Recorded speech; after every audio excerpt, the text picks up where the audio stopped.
What up? Shoot, Good. what's going on? Chilling. Oh man, it looks like we got a little bit of lag going on here. Already? At least on my side. Is that happening on your side? Nah, you coming through good right now. Shoot. You good, Kim? Well, maybe it's mine. Maybe I Mm-hmm. need to shut a few things down on my computer because Yeah, if you got like a lot of links or windows open on this joint, it sometimes starts to die. hold on, maybe it's me then. While you doing that, can you hear us? Yeah, I can hear y'all fine. It's my side. It's moving How y'all been? hella slow. I mean low Yo. energy today. I don't know what's up with this. Low energy. Low energy. No energy. What that mean, man? Like what like low energy mentally, physically? I mean what both? Got a little mix of both. Oh no. Oh, hold on. He was really lagging here though. This is gonna work out. All right, come on now. What up? What's up to the audience? How y'all doing out there? Um, let's see who's checking it early. Okay. What's up, Tracy? Crystal? I'm Memphis? What's up, y'all? Tia? What up, everybody? Oh. Yeah, Father's Day was all right. Yo, wait a minute. Is Charles still eating Yo, he's eating. the popcorn that he done ordered multiple bags? Charles went through whatever. Yo, Regine, let me tell you something. hello. I'm not buying no more popcorn from anybody. I don't care what their kid is involved in. You're not buying popcorn, what?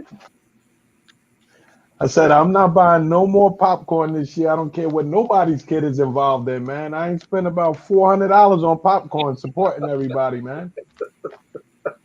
And I don't even really like to eat popcorn because I don't like all that stuff getting in your teeth. So time out. Do you buy Girl Scout cookies? Anybody that send me things to support their kids with all of that stuff, I always buy some stuff, man. I'm the same way. Actually, I remember when I was in Trinity Elementary, they had us selling like it was like Captain something, and it was like a gift. Like you go with this brochure, and you had to have people order. Man, I ain't sell a lot of that stuff, man. You know, Yeah. nobody's ordering. You know, I had like maybe a few family members, hook me up. Everybody else like, nah, we good. Who else is checking in? Brody Locks, hello. I know I said Regine earlier and Kristen. I just want to say it again in case y'all didn't hear it. How you all doing? We got to wake Mike What's up, up, everybody?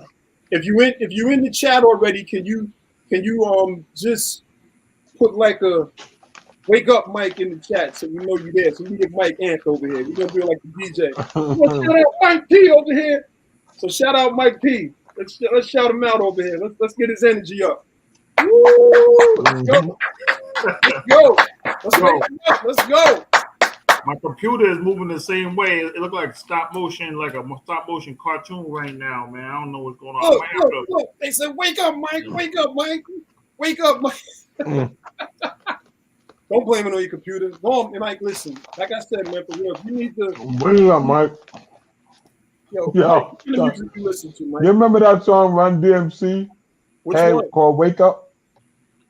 It was called Wake Up. Boom, boom, boom, boom, boom, boom. Get up. Boom. Yeah, vaguely. Wake up. Vaguely. Yeah. Yeah. Yeah. How do you pull out like an obscure hit instead of a hit? How do you find you know what? No, because y'all saying wake up, yo. So when we was younger, when that song came out, like how you used to prank call, shit like that. Yo, used to call early in the morning and just blast that joint. Like, wow. Yo, wake up. Yo, it'd be like 4 a.m, like just dialing numbers, like prank calling and shit. Wow. You wild, man. Yo, you got a few wake ups in the chat, Mike. You can at least you know, Yo, I can't even see it because my damn computer's all delayed. I might have to. you have to go boot out and boot back in. Yeah, I might have to. Yo, you think I can hold it down for a quick second? Cause maybe Yeah, I can we log both off. are eating. Should I go get something to snack on too? I got some pistachios. You know, Oh yeah, I'm still finishing off this. everybody go and get something to snack on because tonight we're gonna do this different. Everybody's snacking on something. Oh yeah. Don't leave Yeah. Charles. I'm getting ready to throw this away. This is at the spill level. Yo, you must have another bag. So crack it open. Everybody, crack open a little snack and drink. I got a bunch of bags. Y'all probably got like about give me a minute. six bags left. Oh, you should be selling those online here. So Yeah, man, go and put them on eBay. maybe that's maybe the resale market, man. On eBay. Maybe you buy them and resell them. Well, let me log off a quick minute and come back. Hold on, let me go wash my hands, man. Yeah, all right. So I'll sit up here and talk to the audience. I'm cool. You want to do a soul for that? All right. I'm happy. You gotta re-register and there's no telling what Charles is doing. Charles might turn on his phone and log back in. I gotta get that cheese flavor off my hand. You know how you do, Charles. I can hear you though. All right, give me a second. Give me a second. Try to regroup here. This dude said he has to get the cheese flavor off his hands. Yeah. And he's dead serious. This is the dude sticky. that can talk. Well, not talk. Animals talk to him. This is him. Yeah. This is him. This is him. This is what we doing. Yeah, how was Father's Day, man? Yo, it was good, man. I told you I slid up to Toronto, watched the Yankees lose. Wow. So it was they lost. Yeah, they lost 10-9. It was a good game though, very good game. And I did that, but I'm sorry. Yeah, ain't no question. That's a gift, Trace, to be able to communicate with nature. Animals, they talk to me. I'm like Tarzan or something up in there, man. Oh, Tarzan. Hold up, is my joint starting to go slow? No, okay, I'm about to say, don't tell me mine too. That'd be so right. Well, that's dope, man. My Father's Day was incredible. They had like a Juneteenth festival. I've never done anything on Father's Day ever in my life, but when I scheduled, I didn't realize that it was Father's Day. Wasn't paying attention, but I'm glad I did it. Nicole J. Walker, Lavinia, Princess, they're starting to really do their thing in the Greensboro area with these events. You know what I mean? And it was like a Juneteenth Father's Day gospel event. Like it was a mixture. You know what I mean? And that was dope. And then we went to go to a Mexican seafood spot because our spot that I would normally eat on for Juneteenth, they were closed. You know what I mean? So we couldn't go to the spot that I would have liked to go to, which was the Reggae Cafe. But we sat out there for 2 hours, right? Yo, nobody was leaving their tables, yo. Everybody was in there, enjoyed themselves. So we had to sort of, go somewhere else. You know what I mean? So that's what I did. Yeah. That's cool. Yo, you know what they gave me this year? Because everybody was like, yo, what you want for Father's Day? I was like, yo, I want another remote control car.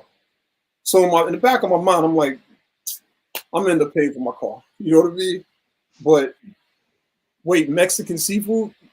Trey, listen. If we can get Charles down here Charles is always in and out of Charles is in and out everywhere. He's like he's not only the ghost, the whisperer, the dog animal whisperer. He's like a transporter. He just appears. If you can get to Greensboro, I'm gonna take you to a spot that has red snapper that will make you think you back in City Island, like the old City Island when we were there. I mean, I don't know about the new City Island. I haven't eaten there in a minute. Off the meat, right? Okay. Well, listen. Let's go. Let's go. Dave, what up? What part though? Tracy, what part of North Carolina though? Greensboro? Or what part? Greensboro. Or she just said on there next weekend. That's true. Yeah, no, I don't know. What does she mean? She'll be in Carolina or she'll be in Greensboro? She'll probably be hopefully in Greensboro. I told you what I'm doing. I told you what I'm doing. Oh, hold on, wait a minute. Maybe I missed that. Hold on, Tracy. I might have We missed it. gonna come to the Mexican seafood spot.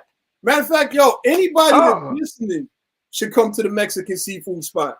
Charles, don't be mad. There you go. I'm bring you right back. Hold on. Oh, well, Okay. Mike's not ready yet. Device is not connected. I thought Mike was ready. Yeah. That's my brother cousin up there, Dave. What up? What up? What up? No, that was for Dev. Boom. But I'm inviting Charles. Matter of fact, I'm inviting everybody. Everybody needs to come. I would love, yo, that would be so dope if just like everybody showed up at like one of the restaurants and we just eat a whole bunch of food. Well, a lot of people are down there, right? A lot of people that Yes. listen and everything are already down there. Yeah. They Yeah, just well, got to put it. Yeah. I'll be Yeah, I'm sharing. gonna probably be down there. I told you in August. I'm gonna I'm supposed to come down to Raleigh, man, and I'm trying to figure this out, man. Let me know, man, because I What might. I'm gonna do? Okay, let's go. Let's go, Trey. And as far as Because I want to go to the Kevin Hart thing too. Yeah, you said that in Raleigh. Is that the arena? Where's he gonna be at? Do you know where you bought it? Yeah, I gotta look it up, man. But I'm debating trying to come down there. I'm trying to put all of this together, man, and see how this time is gonna work. And I want to take advantage of some things. Yo, you come, man. Like, if you stay, like, nah, you ain't gonna stay more than 2 days. You don't stay anywhere more than 2 days except your vacation. Yeah, cause you know what? If I do shoot down there, I'm probably gonna shoot down there for the weekend. Actually, I've been watching the flights, man. It's telling me to book my flight right now because the prices probably aren't gonna go lower. Okay. So yes, I gotta make a decision, man. I'm trying to work out this time to see what you're gonna be at the PNC in Raleigh on August, I believe it's the 20th, right? That's Saturday. Back. Yeah. All right, we gotta do whatever you do. This is how we do it. See? There we go. Let me see. Mike in the middle. Pick up, Mike. Did you do Mike any? in the middle. Oh, yo, Charles. A few minutes ago, when we was talking. Yes, sir. Mike started saying that he never really messed with house music like that. Oh yeah. Yeah.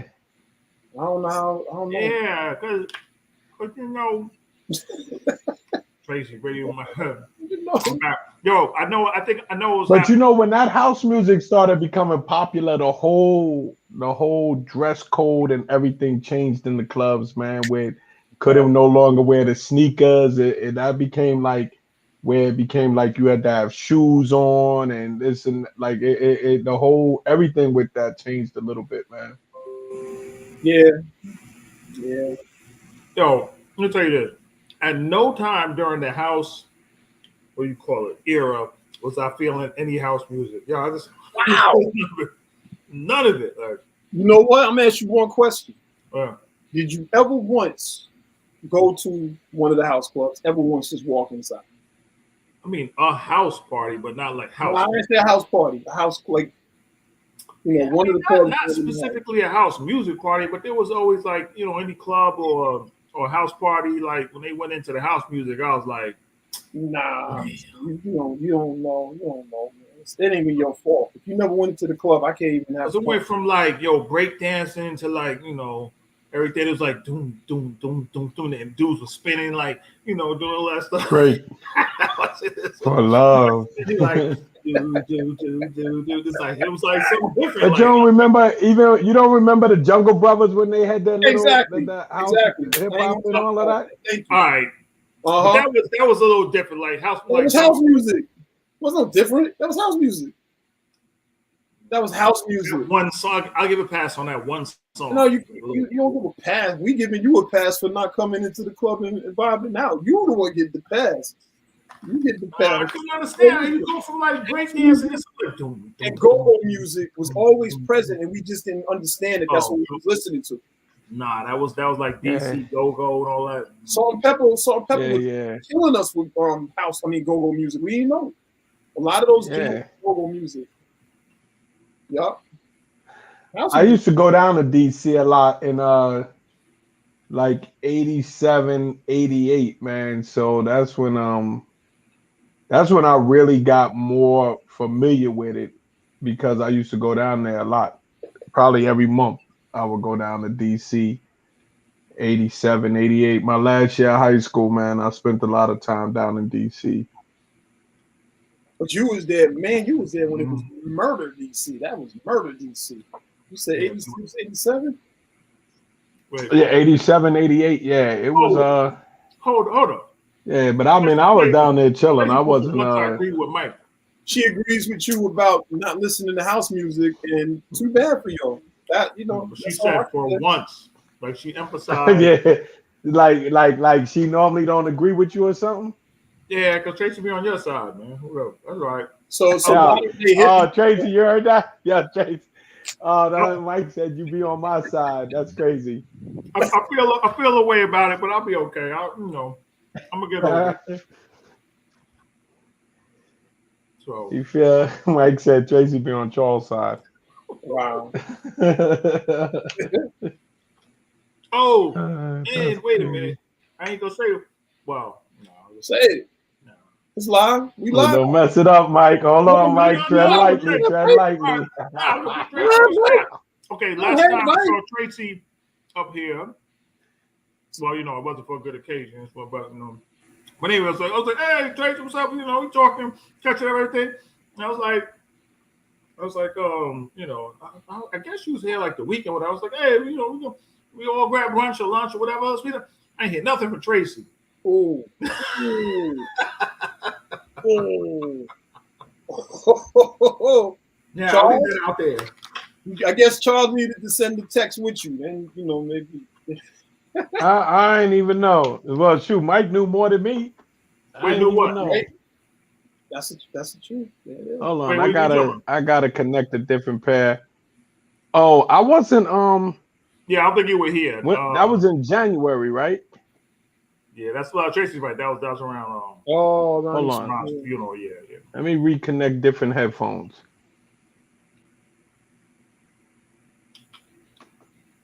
A lot of rap music. Oh boy. House 120 beats per minute. Thank you, and thank you, Tempest. The house club scene was different from the big hip hop club scene. True.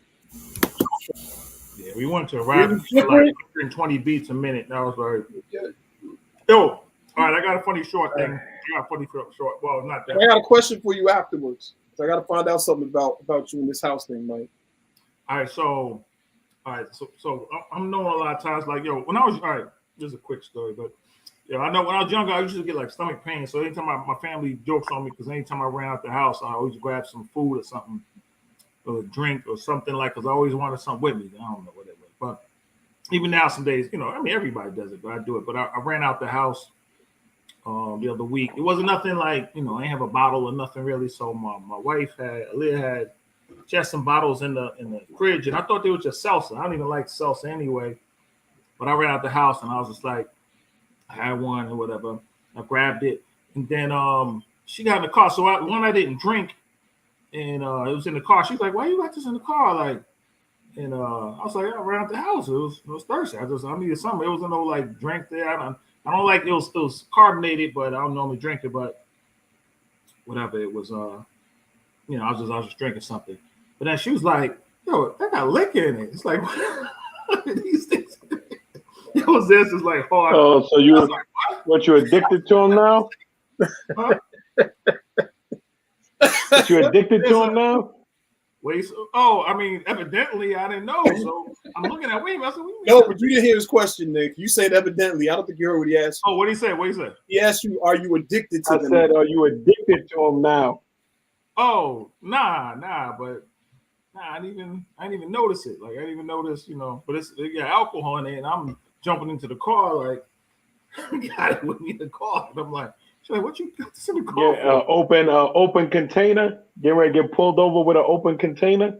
I'm neither well, I'm not saying I was driving. I said I got to the car. What do you say? Either what do you say? Nor either agree nor deny. What's the saying there? Something like that. Oh, you can't confirm or deny the validity of that statement. But You neither confirm nor deny the allegations against you.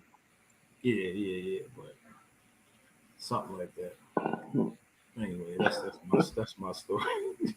Yo, they make these things, man. It ain't even label. It's like label a little thing in the corner or something like that. Yeah. Well, real quick, Mike, let me ask you a question. Did you like the song "I Got the Power" by Snap? Oh, wait, you're not gonna tell me that's house music? I'm asking you a question. Nah, but don't try to set me up for it. I'm asking you a question. All right, it was a catchy tune. It wasn't like it was some hip hop thing, but it was like a popular. There we go. Right now, Charles. Charles, he's doing the Charles, man. I can't do it. There we go. We didn't even get into the heavy parts of our All conversation. right, it was Yeah. okay because there's different levels of Yo, lightning. if the answer is gonna take that many words, it's a yes. He's a No, yes. I'm saying I He liked liked it on to the level of that you like any pop song that's like it's almost like it's like Be Happy like by Pharrell or something like that, Be Happy, That was dope. it's a catchy tune. it's a catchy tune. That's what it was, Like, my top 10 you like the song, man? on a pop music level, yeah. You like the song, man? Do I gotta answer yes or no? Like it's just like yes or no? That's what we do on here. We always push each other to a yes or no. That always happens. I mean, I put it in the yeah category then. Or a catchy tune type. Okay. A yeah category. There we go. He said a yeah category. 2 minutes and 38 seconds later, he finally breaks down and admits that he likes the song. You couldn't even understand the question for like half hour. Dad was losing his patience. Everyone was like, Charles was like, I don't understand the question. At least I understand the question.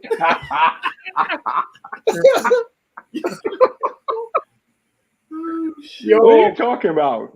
Yo, listen. I learned that night. Wait, I got piggyback on it. Become a lawyer. He gonna be one of the best in the world. That's his calling. I don't know why he's not in it right now. Yo, let me add one bit. You know what though? Wait. Let me add this one bit of stupidness. All right, go ahead. Here.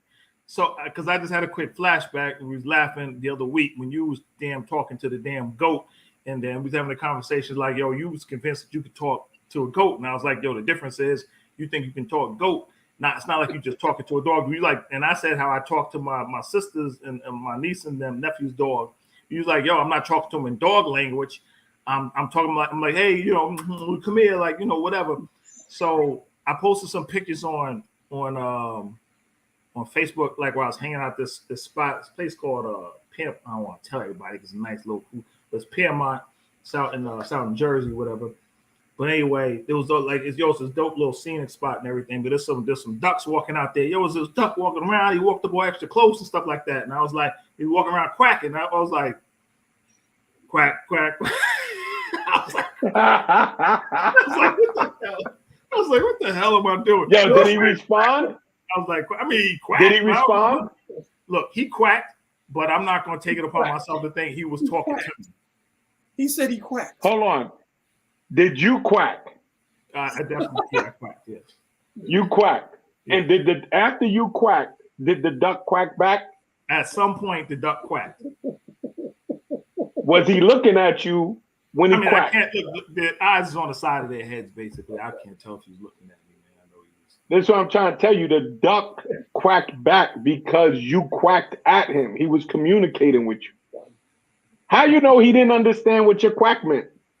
What were you thinking? Hold on. Let me ask you a question. When you quacked at the duck, when you quacked at him, what were you thinking? I was thinking when you heard him say quack, quack.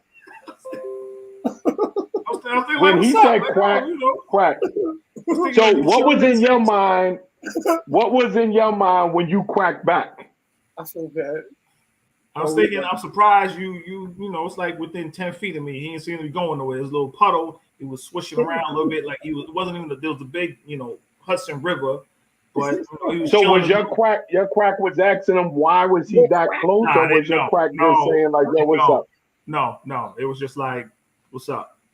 It wasn't He like said, Jeff, when you leaving the liquor.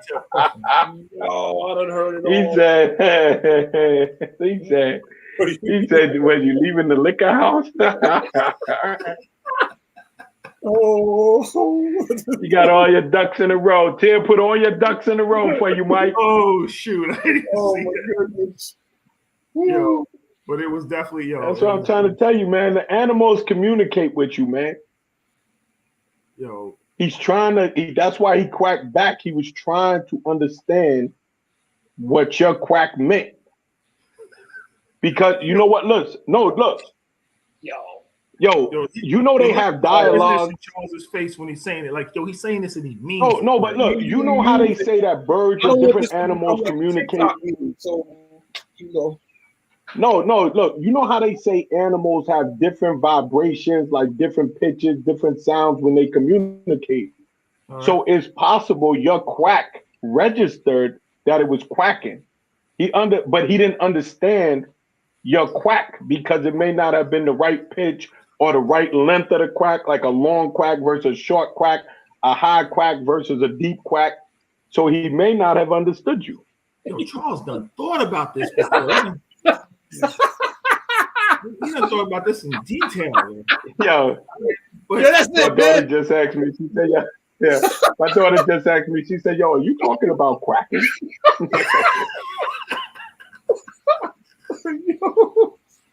All right, yo, I give up, man. Yo, we got my mad side. Yo, but I thought that was fun because I was out there. I was like, yo, quack, quack, quack. And I was like, yo, this is that nonsense that Charles was doing. I'm like, what in the hell?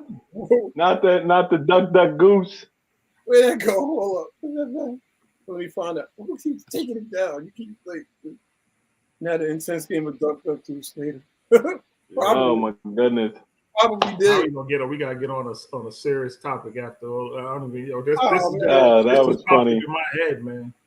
And I was like, what in the hell am I? Yo, you should have seen. You want to know what I was thinking? After I did it, I was thinking, I was like, what in the hell am I doing? I was like, Charles got me out here quacking. Oh, you was quacking up. He was having a good time. He was quacking up.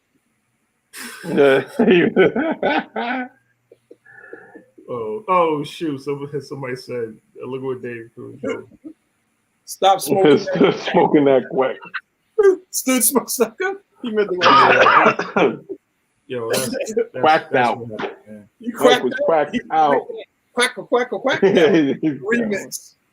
Oh man. I found that funny though. That was crazy. It was all good, man. Ain't nothing wrong with that. Now. Yeah, because we spent about the last 5 minutes having a quacking laughing about that. You know. Yo. So what else been going? So I think my energy level's up, man, because I can't. Well, that's good, man. Because I was gonna play some house music if you didn't get, you know. Yeah, no, we can skip that. Hold up, Dre said something I wanted before we move on to another topic. You know, he said Beyonce and Drake are about to conquer the dance music charts with worldwide tours to follow breaking more records along the way. Now, this is what I want to say. Okay. I saw my man's post, and he was like, basically, there's nothing new under the sun. You know what I mean? So, you know, they bring it back something, you know, that was dope, and they bring it back. But I think the good thing about house music is it is feel-good music. You know what I mean? For real. You know what I'm saying? Like, right now, we need to feel better. You know, especially when we're paying $6 at the pump and all this other stuff. And then Joe Biden saying that another pandemic is coming. If another pandemic hits, it was a conspiracy. I will hit nothing else about nothing else. It was designed. If something else hits based on what he said, it was all planned out. You know? Hold on. Yo, this COVID is still going around though, man. Yeah. They said that. Heavy. I mean, they talk about it every day. That they say that the infection rates are, you know, still like kind of significant, but like the death rates and stuff are not corresponding with it like they normally saw in the past. But the crazy thing is, like yo, the number of times people are like becoming reinfected and stuff like that. You know what I mean? Like, Yeah. it's some weird stuff that's going on with this COVID thing, like catching it multiple times a year. Like who done caught, like if it's symptoms like flu, who caught a, if you catch a flu, you catch it like one time. People catching COVID like 2, 3, 4, 5 times. Well, you know what though, We too, are- though. Honestly, I don't think it's seasonal though. Yeah, It's not at all seasonal. There's no seasonality in it. But that's what I'm saying. The flu typically we have what we call a flu season. It's like a specific time. So you normally don't catch it twice within that, 4-month or 5-month period. But like this COVID, this COVID thing, it just seems like it's just something that's gonna always be in our society for right now, but I mean, I look at it like, yo, as long as people, for the most part, I'm not saying anyone, as long as people, for the most part, ain't getting like crazy sick and ain't dying, man, it's almost like, what else can you do at this point? You know what I'm saying? I mean, Yeah, if it's primarily, sorry, Dale, I cut you no, off. you got it. No, just I remember. mean, if it's primarily like low level, like slight fever, sniffles, whatever, then then it'll be meaningless, which is cool. All right, it's catching a slight cold or something, but other than that, like I mean, I don't know. I mean, it's I don't know. I'm gonna tell y'all like this: the few people who I've talked to recently, like every week, like I know like 1 or 2 people that's been getting sick. And I just been telling them the same stuff, what to try, whatever. But I personally, I don't think it ever really got out of a lot of people's systems. I know that might sound a little crazy. Yeah, no, that sounds No, good. yeah, no doubt. You know what I'm saying? That's what I think is really what we're starting to see. Or people might have had it and didn't know they had it, and now it's just, and some people are getting sick to the point where they're not like y'all said, it's not like hospitalization or nothing, but they're going through it like for like a day or two. It's like, yo, it's like a jolt to their system, So I don't wish it on nobody. Because if you ever had COVID, it can get a little scary for, even if you got something mild, it's a little scary because of unpredictability. Because exactly. I know somebody that tested positive for COVID. They only felt sick for 1 day, tested negative for COVID a week later, and then retested positive for COVID like 2 weeks later. Like they caught COVID twice within like a 5-week period, according to their test. And it wasn't just the home test. It was like done at like a urgent care. Yep. Positive, negative, positive, man. And all of that happened in like 5 weeks. The first time they had like a fever for like a day and a half, and then it was good. And then they caught it again. The second time they tested positive for it, they didn't really feel anything, a slight cough. And it was that. And I was like, and that's what I thought. I said, man, them home tests was probably wrong. And but she was like, nah, they like this was done in like a city MD inside the facility, which not saying that they're not capable of mistakes also, but But what's definitely happening? I don't know, man. There's a lot of people getting symptoms. I think I mentioned this to you before, Z. Like, and they're getting symptoms. They're taking the home tests, which aren't as sensitive to the virus, and so they take it and they be like, "Oh, I'm cool," but then they actually, But so a reason why they're actually cool when they actually do have the virus, because what I saw as from people I know getting COVID, they've taken the test, been negative, taking it repeated times showed negative, and when their symptoms actually subside, like say 3 days later, if you turnaround time of it is pretty quick, then you take a test and then it's actually positive. Then, so you think you've gotten better, it's only showing up on the home test, whereas the PCR test will be more sensitive and catch it. Well, typically it's more, and we'll pick it up. We'll pick it up all the time. But you have so many people just doing home test. I think it's missing a lot of those, and then you're interacting with more people and it's spreading. But again, still with most of the symptoms being light, well, that's why it's not getting as big a deal. So I take a home test every time I come back from somewhere.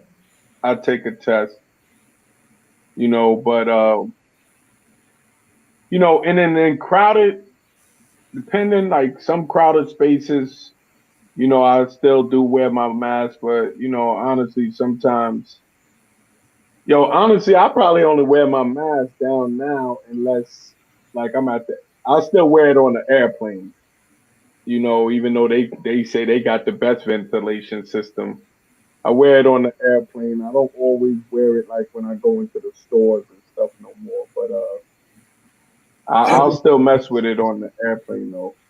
Nah, I'd be messed up. I mean, there's times when, like, of course, if I go to a restaurant, obviously, restaurant, you get in, sit down, take the mask off, and you eat and everything else. You know what I mean? But I think for the first time, like, in probably, I don't know, maybe a year, like, I had to run into a store, and I didn't have I always keep masks. I didn't have a mask, and I was like, oh, shoot. Because I'm just so accustomed to just doing it. And so I was like, okay, let me run up in here. So I shot up in there real quick, grab my stuff. And I'm looking like nobody was really in there. But I don't want to say program, but it is a form of programming. I hurried up. Then the other day when I was at the festival, when I was shooting the photos, like, I met a gentleman and he was talking and like, I'm a taller dude, you know what I'm saying? So like I kept trying to sort of like move away, but he kept sort of inching up trying to have this conversation. One of those like close talkers. Saying like, my guy, like, you know what I'm saying? Like, yeah, but it worked out, But yeah, it's still serious. It's still out there. Well, it's still serious in the sense that you never know what the outcome is. Like it's gonna be, but thank goodness, most of the cases are like really light. People getting it's like a weekend kind of thing. You catch it on a Friday, it's all the symptoms are basically gone by Monday. For most people, but then I'm hearing, I'm sure there's people still getting sick from it, but this stuff still makes no sense. Really quick. Yeah, I mean, but I'm not even I ain't honestly, man, I ain't even really trying to figure it out too much no more, man. Yeah. I'm just I'm going on with my existence. Yeah, well, I'm glad. I'm gonna keep it real. I'm glad that they removed the COVID testing to come back to America. Word. I'm glad they removed it. I agree with the airline industry. Like you glad because you like to travel. Nah, but I disagreed with them also. I don't think that it no longer served its purpose because I don't think that people are bringing COVID to America. COVID is here. You know what I'm saying? I don't think that we have a high influx of people coming from other countries that are COVID positive. And I just feel like if you're gonna remove all of the other restrictions, I didn't see where it made sense to just keep the airline ones of people traveling. It's not. You don't have to wear your mask on the plane. You don't have to test to travel within America.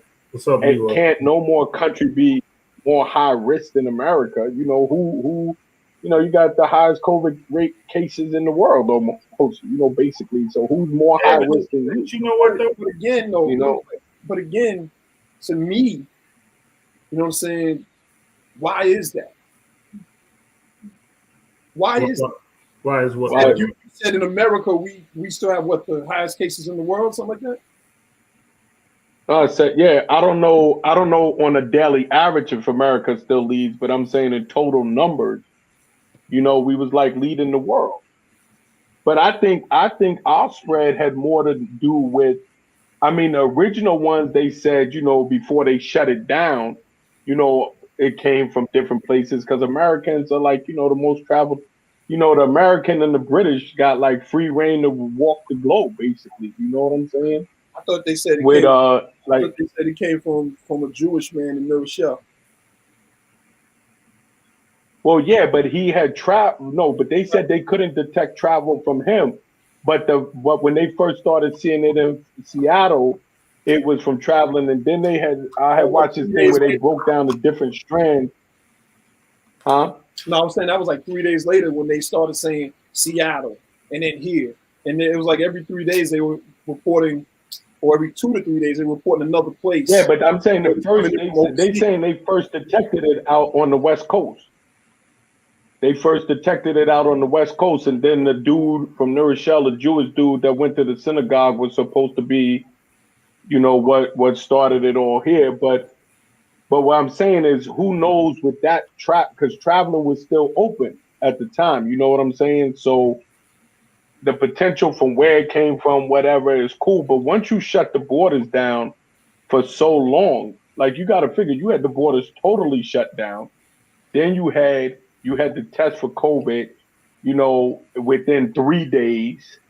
Then they shortened the length of time and everything. I'm just saying, at this point, with the amount of people that's been infected with COVID, with the amount of people that's been vaccinated against COVID, with the amount of people that's been boosted against COVID, and with the fact that you don't require masks even on your airplanes no more, it's like you don't require proof of vaccinations in some places no more. You don't require COVID testing in places no more. So it's like the only place you wanted to keep this in effect was in the airlines. So it's like, like, you know, when they made that argument, it seems like almost unfair, like, because what data are you now using to even justify that people coming back into America, whether it's foreigners visits or airplanes, you know, people coming back? It's like, you know, if you're gonna remove restrictions anywhere, I mean, or start removing them all over the place, why not the airlines? You know, and they say that they have a better ventilating system than the restaurants where you remove the mask at. You know what I'm saying? Mm-hmm. You know, they got like damn near hospital grade type ventilation system on them planes. You know what I mean? So if that's true, like you're saying that I can't come back into America unless I test from the country I'm coming back for, but everybody's flying around on the plane anyway without no mask on. Everybody walking through the airports without no mask on. So who, you know, at this point, it's like, yo, whatever. You saying that the deaths aren't there, you saying all of this stuff. It's like, yo, why am I even taking a test to come back to my own country now?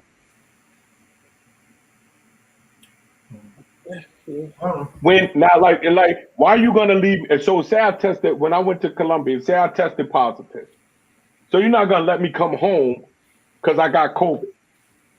But everybody with COVID can fly all around. I can have COVID right now and jump on a plane and fly to every state in America and spread it and breathe on everybody. But wasn't that? And that's cool. But you're not gonna let me come home. No, but wasn't that okay? For me, I look at it like this.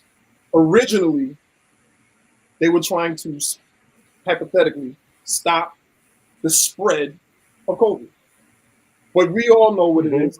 We know what it is. We know what it is with the money. We know what it is with pharma. We know what it is with the boosts, the shots, all that. We know what it is. So, you know, we at a place now where it's like what Tracy was saying earlier, somebody had written that we don't really know. We don't really know. You know what I'm saying? You know, with the at-home testing, we don't know nothing at this point. And to me, it works into the narrative of everybody, you know, getting that jab or getting that shot or getting that boost. To me, you know what I'm saying? They saying give it to the babies now, you know, give it to the 5-year-olds and everything else. Yeah. I don't know, man. I don't know. You know? Oh yeah, they changed the law where you can get it up to like kids up to 6 months and stuff now. Yeah, I mean, yeah, you know, but when we was on last week, and then like we were about to get off, and it was like Fauci got COVID. You know, I think Tempest posted it. Fauci got COVID, and I had just got a text message like right before that. It was like Fauci got COVID. Mm-hmm. And the thing about it is, it was like for me, I was like, don't even want to say what I was thinking, man. But I don't want to say what I was thinking. But I wasn't. He probably had it many times before, for all we know. But these narratives and this money game and big pharma and all that is real. Right now, let me ask you this. When people get COVID now, by what I'm hearing, one of the main things that they tell people to do is boost up on their vitamin C and their zinc, right? And sometimes that can. Yeah, that was one of the things they were talking about. That when we was first, because we did this whole thing through the whole pandemic, and I remember some people was tripping on me on my page, and I remember sometimes we would talk about different things: vitamin C, zinc, echinacea, golden seal, clean your blood. And some people, no, just get the shot, just get the shot, just get the shot. And I'm gonna say this for the record, like, okay, if you're not looking at not only traditional medicinal ways of healing yourself now and dietary changes and walking and all of that, if you're not looking at that type of stuff now, in my opinion, it's a willful ignorance on your part, because all of these things were always there. I'm like this. If I'm gonna take like an aspirin or a bear, the first thing I might try to do, is maybe like, rest. You know what I'm saying? Or do something first, before I go to the medicine route. You know what I mean? So if you start applying that just to your everyday life, like, you know what? Let me get up every day and just walk like 10 minutes a day. Just 10 minutes a day. At the end of the week, you walk 70 minutes. You might not think about it like that, but that's what you did. And something like that is beneficial for you. But if you get lazy now and just start going right back to liquid chemical adjustments for your health, that's not the way to go. And I'm not giving any health advice, as I can't. I'm just saying we know better now. You know what I mean? We know, well, if we didn't know better, we should know better now, hopefully. You know what I mean? Get active, move. You know what I mean? When Mike was like early, he was like, yo, my energy's low. Get up. You know what I'm saying? For those of you who's like, do something, get that blood flowing. You're going to feel good just like that. You know what I'm saying? God forbid, if there's nothing else going on, like coming down with a cold or something like that. But we got to stop being a lazy nation. You know what I mean? A lazy nation of people, and stop like taking shortcuts. Nothing wrong with some fruits and vegetables. And I'm not even, what's crazy is I'm not even like a big fruit and vegetable like connoisseur, but I eat my fruits and my vegetables. Because the fruits that I like a lot of the same fruit. You know what I mean? I'm one of those type of dudes. Like, I'll eat the same thing. And if you was like, yo, try this over here, and I'm like, I don't know. I'm one of those. But even now, I'm like, let me try some other fruits. You know what I'm saying? Maybe it's not so bad. And I'm just saying we all need to. Well, diet definitely plays a big role in your overall health, 100%. Absolutely. 1,000,000%. Absolutely. That's why it's really whack. Even, I mean, so it's a lot of people like shot down people just talking about natural things, but like that's why it's not even to a degree, like completely, like when this stuff happens and they only talk about taking like a shot of this, like there's not one other bit of information that came from like doing something with your overall health and something like that. Like, that just seems like, that almost seems like reckless to not even just have that be a part of the conversation to me. So we have to get so deep into it. I mean, it is to a degree. Like, it could have been stressed more. I agree with that 100%. But the reality is, like when we talk about, your audience you're talking about, 2K, and like Dev just said a key thing. We need to stop being lazy as a culture, right? And it's easier. Just keeping it real. It's a lot easier for people to be like, and I always say, like with blood pressure, your doctor tells you how to control that blood pressure. Right. But most people aren't going to walk the 10, 15 minutes. Right. They're not going to give the steak and the red meat up. So the way they're going to handle their blood pressure is by taking the very things they complain about with Big Form. But They're gonna you drop said a it just blood then. pressure pill. You said most people or some people, but still like have the conversation. No, like, but I'm saying most people regulate their blood. I would argue that most people regulate their blood pressure who have high blood pressure through pills. Now, are there people who exercise and diet properly so they don't have to take the pills? 100%. But the reality is, Big Farm would not be as profitable selling drugs if Americans did not want the drugs, kid. That's why the cocaine is profitable. That's why the weed is profitable. That's why over-the-counter medicine is profitable. That's why prescription medicine is profitable, kid, because Americans want their drugs, kid. They don't want to exercise. They want their drugs. And that's just a reality, kid. And that's the audience you talking to. They the biggest drug consumers in the world. Well, So, not even, like, not to even sit there necessarily and that. I wouldn't put it pretend- like that. Just want a shortcut. Just want a shortcut for anything. Like, so whatever the shortcut is, whether it's taking a pill, But that's our culture. surgery, whatever you But want. exactly. But right now we talking about with drugs. Yeah. So people are gonna want that, kid. Like, we are the most drug country in the world. That's not because we are a culture resistance to drugs. We got crack epidemics, opioid epidemics, man. The whole country smokes weed, and people debate whether that's a drug or not. And I'm not knocking it because I think marijuana is a fucking miracle drug, or a plant or whatever you want to call it. Y'all ain't smoking marijuana or weed. Y'all smoking some other stuff. Period. That's for every stoner and smoker out there. You are not smoking the stuff. You're smoking something new. Okay? Period. It is what it is. Hey, but even down to what Andre just wrote right here. Look at right. Look, even in the food, the food we eat is drugs. You know what I'm saying? So it's like that's our culture, kids, and that's the audience you're talking to. You know what I mean? And just keeping it real. I want to continue the conversation, but really quick. I want to shout out some of the people who's been rocking with us because they actually sat with us for about 10 minutes as we talked about randomness and talking to animals and quacking. So Lorenzo came on, John came on. I know I shouted out China, Dre, Nasheed, Leroy, Steph, Antoine, Grace, Kevin. Thank y'all for hanging with us, and thank y'all for hanging with us when we was cracking up. But back to the conversation. So when y'all ready, I can transition. I was going to transition to that thing that I posted earlier the other day. But when you done with your topic, yeah, we could definitely transition. No, yeah, because that was a very interesting thing. That it was the perfect. Even though you didn't seek it out, it was the perfect experience to accidentally, if you want to call it, run into, especially on that type of weekend, man. It was Black history knowledge, man. That like that was right in, right here.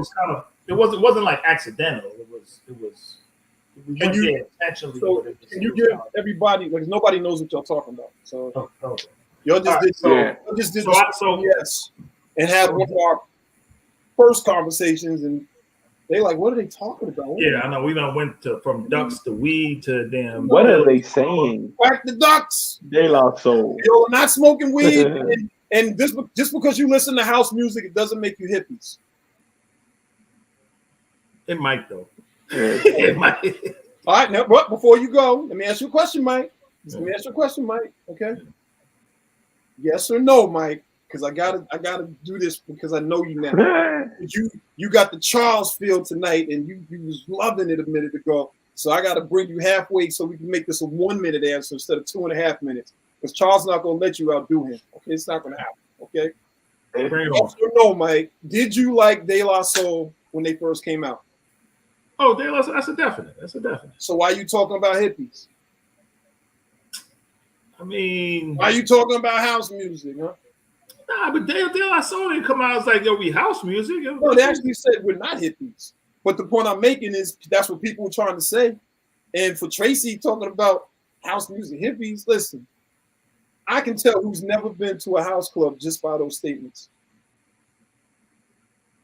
So here's what I'm gonna do for y'all. I'm gonna send y'all some, not even gonna send y'all no joints. Whenever we get a chance to all get together, I'm gonna play some house music for y'all Oh shit. and just let y'all understand just what the vibe was. You know, it's just such a beautiful freedom to listen to house music. Cause y'all are back then, my tall, lanky. Back then, I was nothing but 182 pounds at 6'5". Man, I was like bones, and I was out there with my blazer on, killing it on the dance floor. All of the dozen members down there, oh man, we be killing it. Let me tell you something else. No, Let me tell you look who it is. modern day hippies, whatever. Thank you, thank you, Oh, thank you. All my house heads, please come on up here. She said, quote her right. I can't quote everybody right. I'm older now. yo. Of everything. Tracy, come on, you know that. Yo, if you like house music, man, put a duck Wait, next to your I got profile. that. Yeah, don't put it up next. Wait, If you like house music, say I like Wait, house music. Charles about to hold on. Since we were back quote on our cards, wait. Tracy, you've only been back in that time. Like we're saying. All right, That's so like we're wait. saying. I have a house. There you go, Trey. Oh, Woo, that would make them apologize. The shearer. Hold on. That's Uncle Ron right there. I have a house music mixtape. Thank you, Unc. Thank you, Unc. Yo, Mike, when you on your bike, not your motorcycle, but your regular bike, if you put house music on, I guarantee you're gonna go 10 extra miles. Guarantee it. I bet you money. House music ain't never moved me like that. It's It's not just boom. You hearing like 10 City and all that, man. You hearing like the melodic house, man. You know, but I'm like that with like reggae, man. Oh yeah, reggae. Like that reggae, soca. Mike, you better like Yeah, reggae. I can't. I'm not into that like that, man. Yo, Charles, Some of it, but not like hard. look what he said right here. He said, the dirty dozen rule the New York City. Let me tell y'all a little story real quick, and then we're gonna move on to the Juneteenth celebration that Mike's gonna share with us. We used to go down into Manhattan. This is no lie. 25, 30 deep from Nervous Shell. And we would be down there. Some of Madonna's dancers would be down there, and we would tear them. I ain't gonna say we tear them up. I'm gonna say this. We was just as nice. I'm gonna leave it at that. I'm not gonna say we could tear them up because them dudes could come off a speaker and do a split and then jump back up and do all that other stuff. Then they start posing. We can't, we wasn't posing. Posing wasn't a part of our dance routine. See, but it was a part of that house, huh? It sure was. It sure was. You won't go from and one of the best parts of the house. You let them go do from break dancing to posing, like. Yo, we can do it all, man. You can't multitask. You act like you eat cereal every day for the same. You eat cereal, you eat lunch, you multitask. Come on, man. Multitask. We're going to next time. Absolutely. We're gonna transition over. Thank you, Dre. Because I know if you're saying it to these gentlemen, they'll you're not even gentlemen because Charles is neutral. But Mike is right now. We got it. Uncle Ron, please send me that tape so I can send it to First Mike. of all, known Dre for a long time. I ain't never heard him playing no house music. Thank you. Yo, you never heard me play house music. I was known as a hip hop. I was making all the hip hop beats around the show. But I'll tell you something else. I was playing my house music, but guess what I also was playing? Playing my rock music. I was playing my gospel music. I was playing my jazz music. My son asked me the other day, he said, Dad, did you listen to rock? I said, absolutely. He said, really? He said, hardcore too? I said, absolutely. I gave him a rundown. I sent him all these records I used to listen to. He lost his mind. He was like, yo, I didn't even know that, Dad. I said, listen, I love music. But that's what I was about to say. That's acceptable. But that's more. Well, it's acceptable because you got appreciation for music. So yeah, you're a musician. You're an artist. You're a producer. It's acceptable now because I got appreciation for music. No, it's acceptable because house music is dope.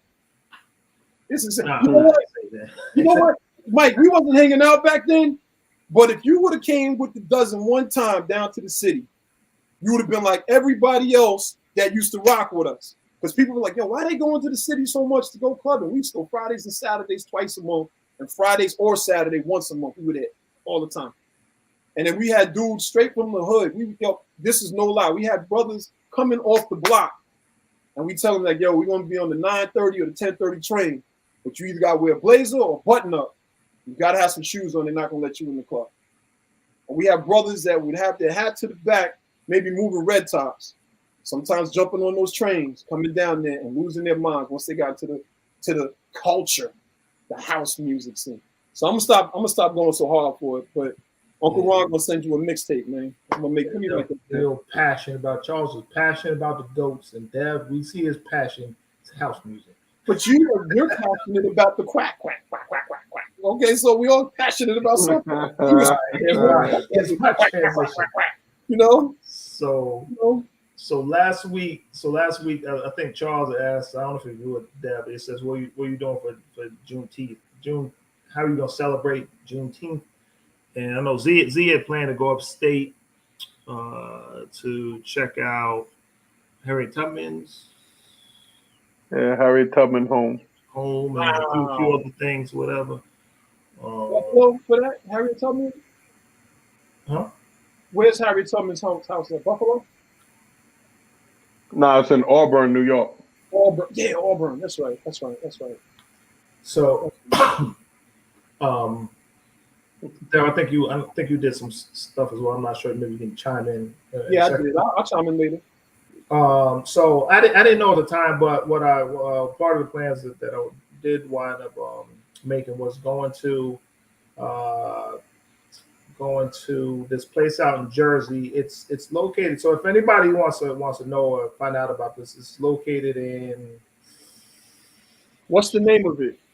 The name of the place is Shady Rest Golf and Country Club. And I just had the name, and the location, the city. Or I can look it up while we talking to find out. But anyway, the story is so it's crazy because I never heard about it. So evidently, I posted online, like we all know about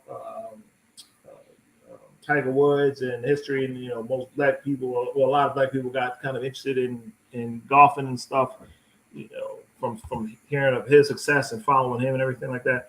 But what was crazy was to find out there's this place called Shady Rest out in New Jersey, and I don't know if y'all. I'm reading this other thing. I don't know if y'all got a second to check to see what city it's in. I can't remember the name of the city right now, but it's a golf course and country club that was bought by a group of black investors at the time, or just members of the community who were doing well for themselves or whatever. And they bought this golf course back in 1921, which is crazy. It was an investment. Scotch Plains. Scotch Plains, that's what's at. You're right. Scotch Plains, New Jersey. Yeah. Right. So it's not too far out, but it's a 9-hole golf course, right? But they purchased this as a group of men bought this back in 1921, which is crazy. And so it was known for. It was like the place to be a hangout with because they attracted a bunch of famous acts at the time. People like Duke Ellington, Count Basie, Billie Holiday, Ella Fitzgerald. So they have performances and stuff all the time. And one of the first pro black golfer who participated in this was the Open at the time, the professional golf tournament, whatever. Wound up becoming one of the managers of the location for a number of years as well. His name was John Shippen, and so it was crazy. So it was crazy. I took a few pictures. I didn't take a ton. I don't post as much as I know Z, when you see certain things I post. I took a look, but I went out on the course. It's crazy. I actually went out on the golf course for the beginning part of it, and I was just thinking through. I said, "Damn!" I was thinking the people who passed through there. I was thinking the history of it. Again, it's like within the same lifetime of like our grandparents or great grandparents where this was established and stuff. But I was like, man, I was like amazed by it because I went inside the building, was walking around, and you could just kind of feel the history. They got like a lot of pictures and posters and stuff all over there. And I was like, man, this was like a black collective back then where people who were just involved in entertainment and different areas and sports, came and hung out. And the crazy thing is that, and they actually say this when thanks for posting that, Tracy. So the crazy thing about it is that it's never really been promoted like that much. It went through some They went through some problems. I guess it was owned over the years by different people. Now, what I did actually read is that the city actually took over the property, but I guess there's groups, or if it's a national, they're trying to put it. It's not even on the National Historic listing, or what do you call it, U.S. Historic Sites thing. But I think it's in the process of doing that in order to make sure you preserve it. But the city had taken it over for like a period of years and kept it open to the public. But there's another foundation that's a part. But I think they're trying to transfer ownership back over to a different group or something like that as well. But it looks like it's well maintained, which I don't even golf, right? But I thought it'd be dope to like, one of the things I'm gonna do this year, I plan to do is like, I'm gonna learn how to golf a little bit, just enough to like figure it out. I don't want to become a big, whatever. But and play there like one time and just just to see it. I think it'd be dope. You went inside and throughout the building? Yeah, there's a building there you can walk through. They got a bunch of things up. It's a small. Well, actually, I think there's a couple of buildings there. I think I just went through the main one that they keep active. Like even if you want to have like little activities and certain things there, they have different rooms in there. I think some people rent out or whatever. They probably do it just for fundraising or whatever. But they got another room that has like a history of all this information and stuff on the wall. And so I mean it's pretty dope. It's pretty dope. They actually have a small little miniature golf section, maybe just for kids, off to the side somewhere as well. So I don't know all the services that go on like year round or what they do, just inform me. I'm assuming they have some sort of tour and stuff there as well. But yes, it's a dope bit of history. That's just. How far is it from New Road? Roughly, just by car? If I had to guess, I'd say under 45 minutes or so. Oh, that's not bad. Yeah, so it's not. It didn't seem. It's not that far. Bad.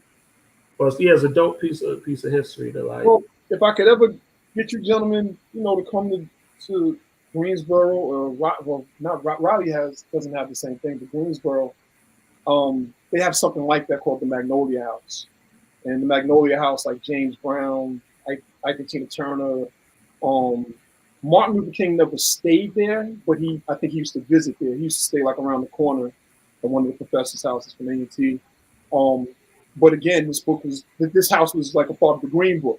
You know what I mean? So right. Yeah, this place was evidently listed there as well. Yeah.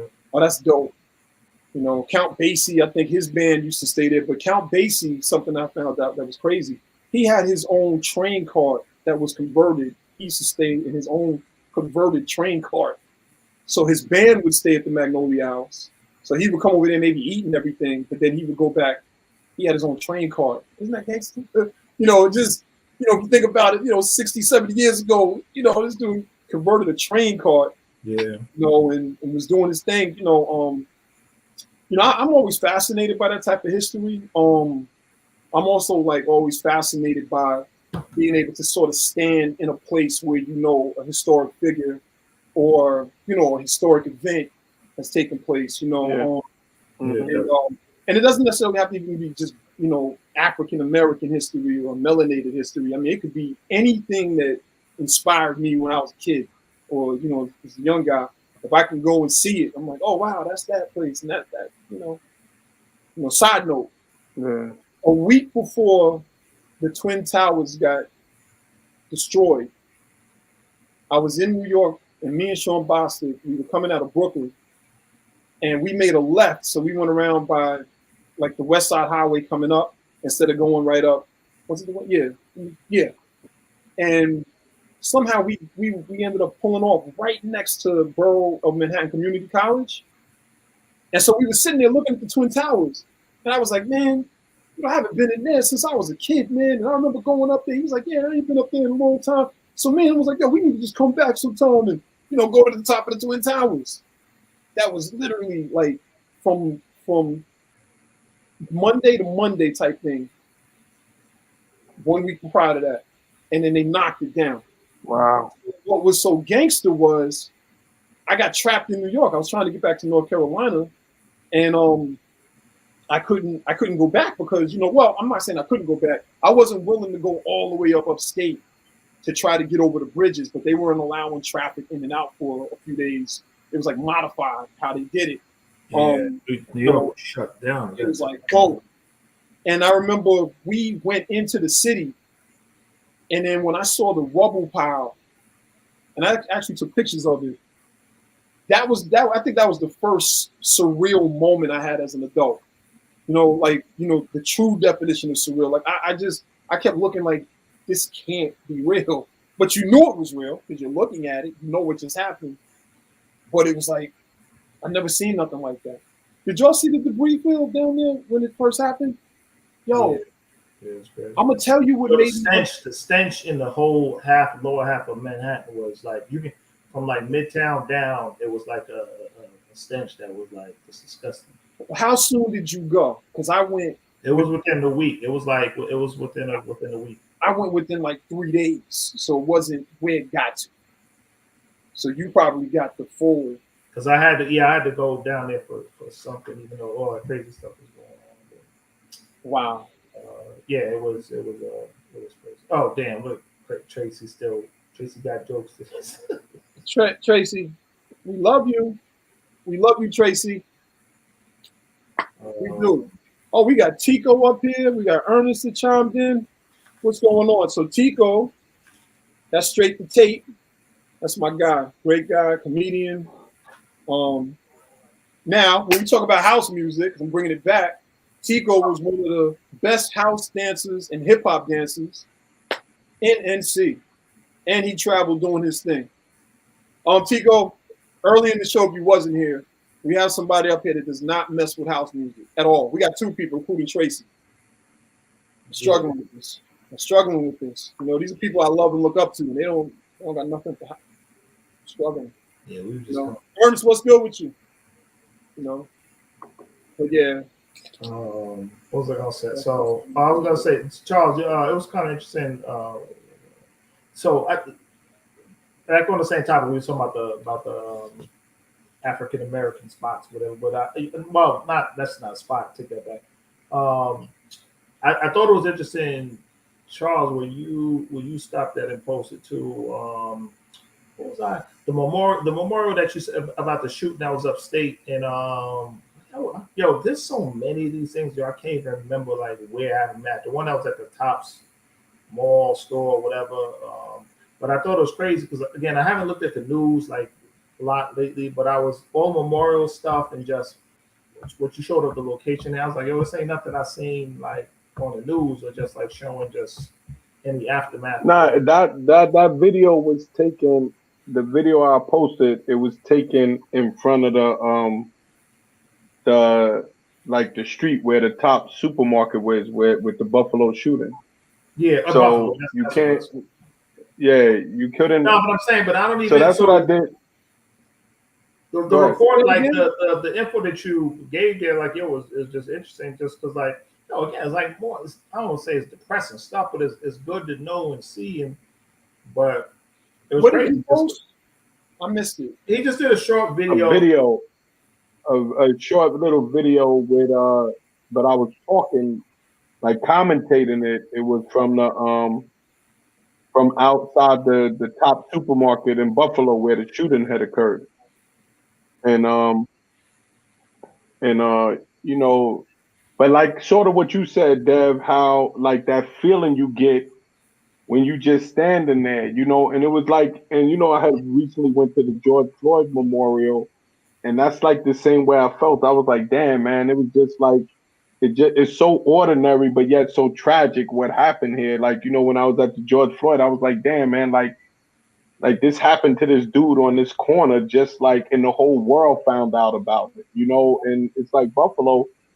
And like the supermarket sits on the corner of like a kind of like a little busy street, but the other block that intersects with it is like a residential street, with houses on it. And then you come to the end, it's a supermarket. There's like a gas station, a bodega across the street, gas station a little bit down the street. But right next to it is like a little mini mall, like, that got like, say like one of them malls that would have the Chinese restaurant, the Family Dollar, one of them type of little strip quick malls. So that's where I parked at. And I walked across the street and I was like, and it made me think, I was like, yo, damn, I probably wouldn't have stopped in Buffalo on my way to Toronto, but I stopped there deliberately. I wanted to see that. But I was like, yo, damn, like, like I'm just stopping here to look at something. Could have been stopping for gas, and like some maniac is on his way here to do this. You know what I'm saying? And I just was sitting there and I was like, and like I think I told y'all before, I saw the video that he streamlined. So I saw the video when he first pulled into the parking lot and shot the first lady getting out of her car. And you saw it. So yeah, I saw, yeah, like I saw the video from when he pulled in, when he's talking in the car before he gets out the car, shoots the person, when he went in the store and shot people in the aisle. So I saw a lot of that video. You know what I mean? Yeah, somebody, a friend of mine had it, man. He wouldn't even share it with nobody. He was just like, yo, if you want to see it, man, I'll let you watch it on my phone. And you know, but I just thought, like, you know, like I'm stopping right now and there could literally be somebody ready to shoot this up now, you know, and I'm like, yo, like, and it just made me think about the quality of life that we have, that we're losing in America. You know what I'm saying? And I just thought about, you know, sort of like what Tracy was saying. I was like, yo, somebody literally just came to the store this morning to buy freaking groceries, kid. And like, yo, when I'm sitting there looking in the parking lot, I'm trying to visualize from the video where his car was and like where that lady's car was. The first lady that got shot, Kate, she died not even knowing what happened. I don't even think, like, she wasn't even looking. Like, he just got out the car. She was getting out her car and shut the car door like she was gonna start walking, and then you just heard two shots and she just dropped. I don't think she ever even looked in his direction, you know, from what I could remember of the video. And it was like, and then there was another lady coming out the store and he like gunned her down. And it was like, so I'm looking at this thing and I'm just sitting here saying, like, yo, like, how does this happen?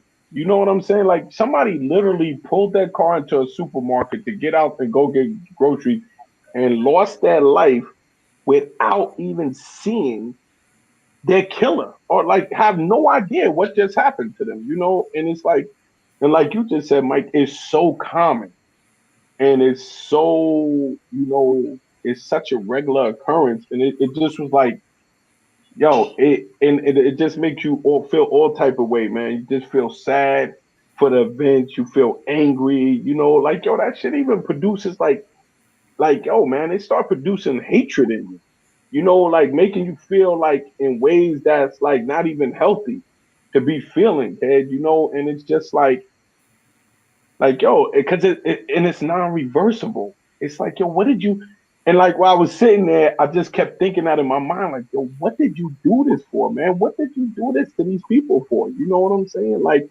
how do you get indoctrinated to the point, yo, you're an 18-year-old white kid living in a city that got like a 1% minority population, kid. You don't even interact with black people. Your reality of being replaced isn't even real.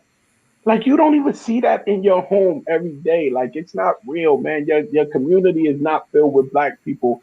You don't see the black experience in America. You're literally listening online to somebody telling you you're being replaced. And it makes you go hunt. And that's the word I kept using. Like, yo, you went to hunt black people, kid. Like, yo, how do you get to that point in life? Like, you went hunting black people and you drove a few hours. Like, you had a long drive to talk yourself into, like, yo, what am I getting ready to do here? I'm getting ready to go kill black people I don't know because they're black. And that don't stop you. Like, there's nothing in you like stopped you, kid. And it's just like, Yeah, like this. and then you look at, like, and they had the people listed in age order. Like, yo, you killed an 86-year-old lady, man. Do you know everything she survived in America, man, to have her shit in like that? Yo, I was like, yo, man. you look at it like that, it's absolutely crazy. Like, somebody young or somebody like 80 something, it's like, yo, if you go 80 something years to be gunned down in a grocery store.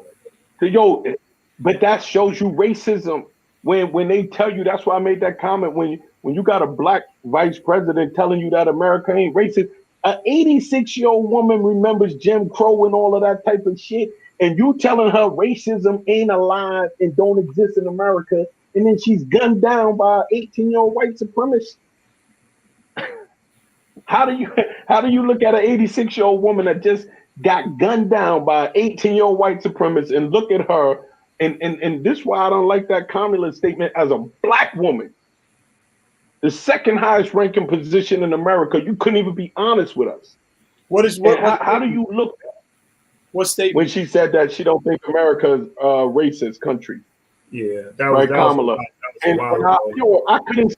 I was like, yo, you can't even. Yo, you got the second highest ranking position in America. You can't even be honest with the American people. And I'm like, yo, if you sit, and I mentioned her in that video, because if you sitting down with that lady right now, Kamala, you sitting down with that 86-year-old lady that just lost her life to a white supremacist. How do you? That's your ancestors. That's your elder. How you look her in the face and tell her this ain't a racist country, and a white boy, 18 years old, just gunned her down for shopping and being black? Yeah. Yo, that shit had me so mad.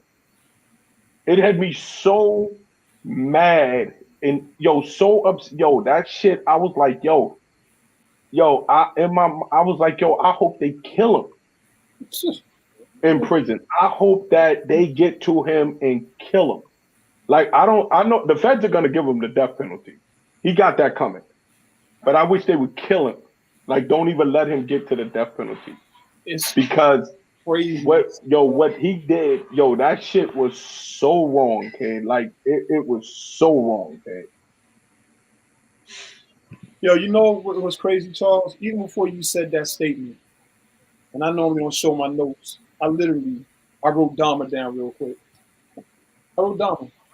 Because as you was talking, the only redemptive value that I could see is if he had a Dahmer situation.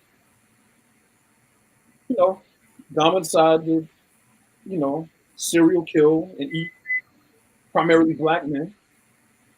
And a black man, caught him in the hallway, used one of those big mops, and he did what he had to do.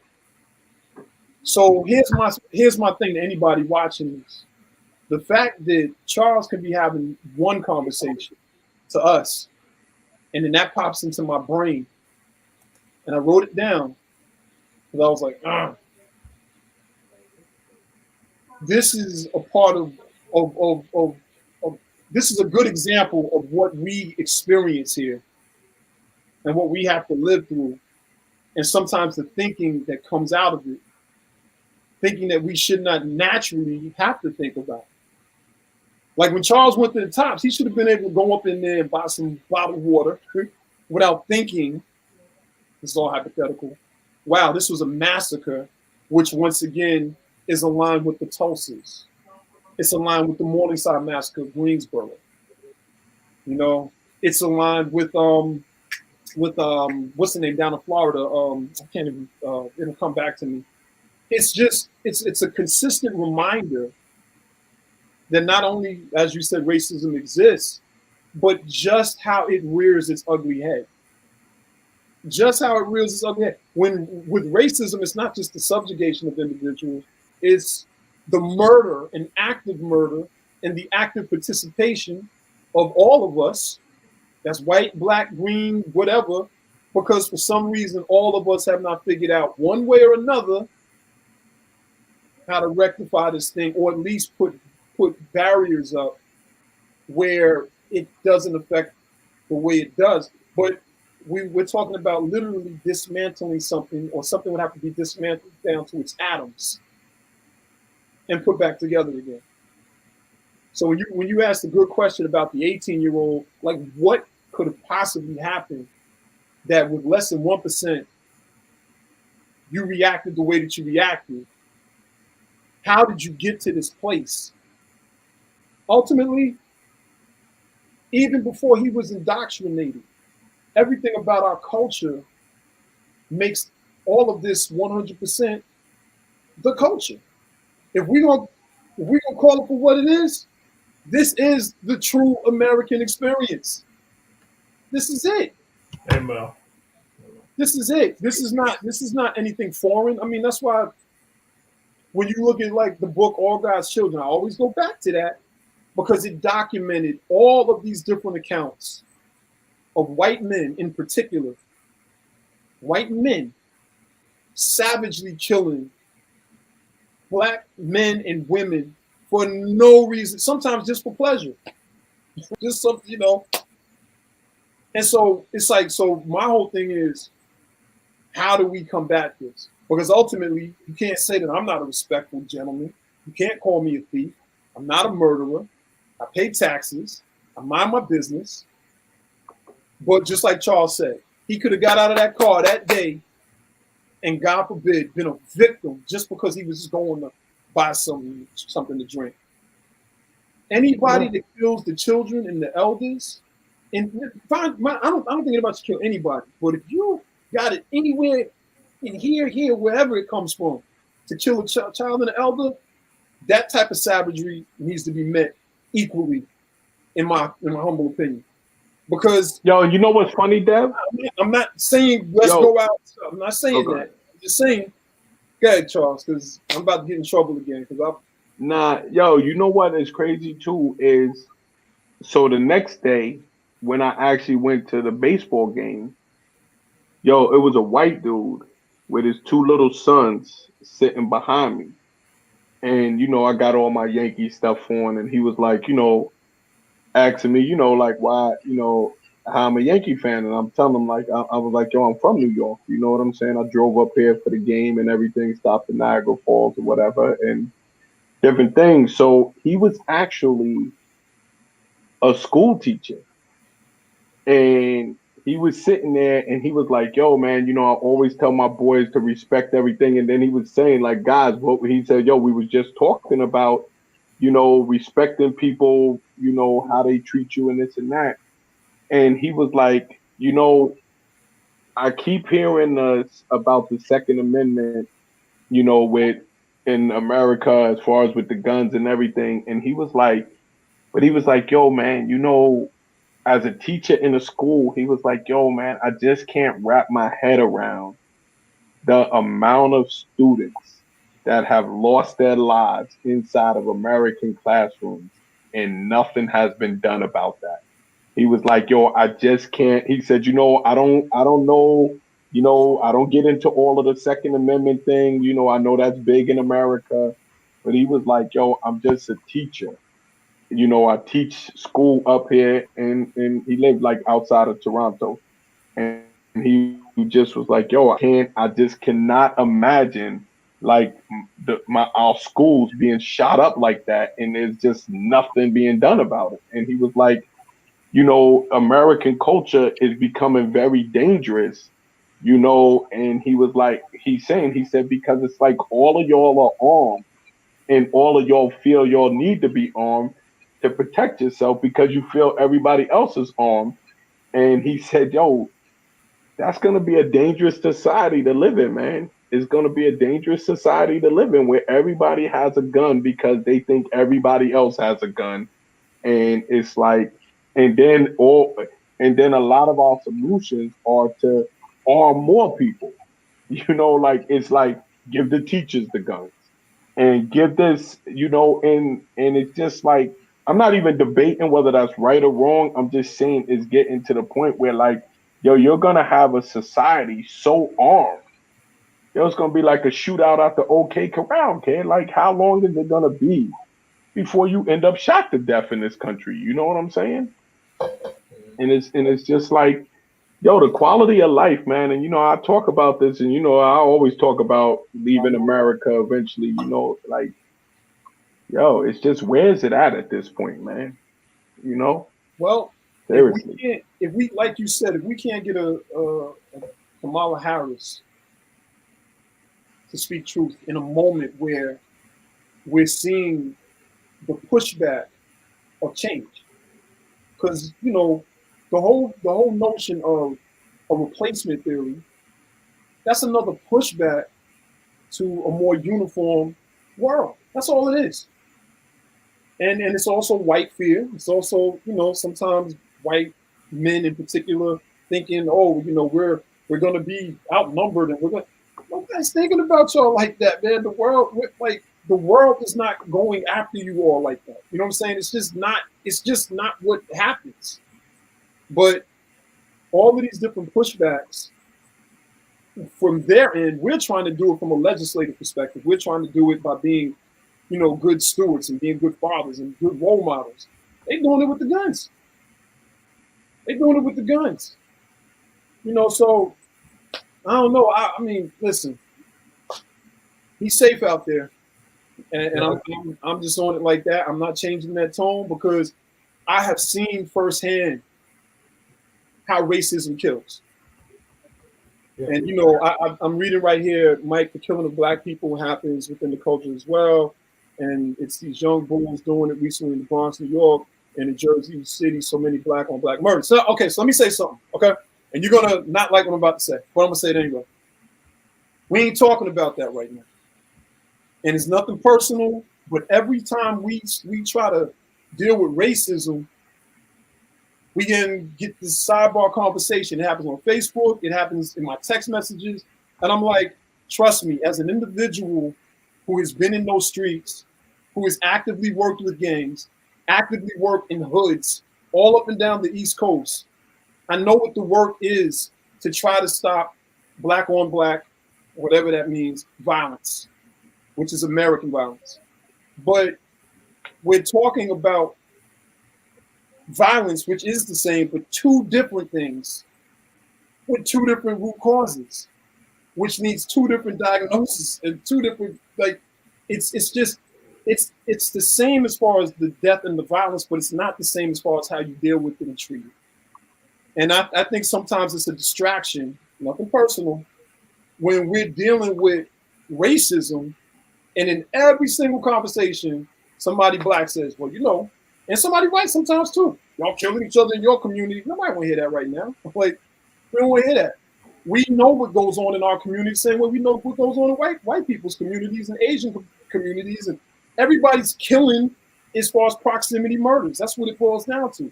Again, that's American violence. So we get it. And Charles might have a bunch of stats one way or another. I don't have stats, but I've seen it firsthand. I watched a man die, unfortunately, who was shot. I've seen things that we ain't going to talk about. So the work is never not there. We still have to be good stewards and try to help those communities and fight against, that type of stuff in our communities. And that's anybody's community. Nobody wants people to be murdering each other in each other's communities. But racism has an extra component to it. So it's not just the proximity. It's the intent and it's the design. It's the intent and the design. And that intent and design, it affects us in all different kinds of ways, not just, unfortunately, what happened up in Buffalo. So I just wanted to say that, it just bothers me sometimes when we're talking specifically about racism and the effects of racism on a people. And you guys are killing each other too. And we know that, and there's a lot of us who are actively working or who have our hands in the grassroots part of it that are trying to do other things, but it's just really technically two different conversations. So I didn't mean to go on a hard tangent, but it really does bother me. So I just wanted to say something about it, No, definitely, I get it. Definitely, man. It's a lot to digest, man. It's telling you, man. It's a fight to keep that mental strength, And I think that's why a lot of times, kid. That's why I always just want to be out. I'll be like, I need to get, I want to leave America, period, for good. I just want out, man. I just want to. I'm not saying any place is going to be better or worse, man. I just don't want to always wonder, did you do that to me because I'm black? Did you bring out their chips in the restaurant before my chips and salsa because I'm black? Is the fucking cop, are you going to fuck with me because I'm black? Damn, you want to be able to live where you're not always and I'm not saying it's a every day on top of your thought, but yo, it's like, yo, man, it's like why do we feel this is the greatest country anyway? Because we've been told it. And we've been told everybody's less than us, but I'm not talking about how much American culture dictates that happiness and success is based off of money and material things, okay? But what quality of life are you getting out of that? And like, yo, here's the reality, right? And cause I talk, I was just talking to my daughter too, man, about the mortality and stuff. Like, yo, a lot of us after our parents, because a lot of us grandparents are already gone. Some of us are fortunate enough to still have them. But yo, after our parents, kid, we gonna be the oldest generation on the planet. So in chronological order, kid, our time is up next. But once we have to deal with the burden of losing our parents, kid, we are their replacement as going to be like the oldest members of the American population, kid. And it's like, yo, so the reality is most of us don't got as much time left as we already live.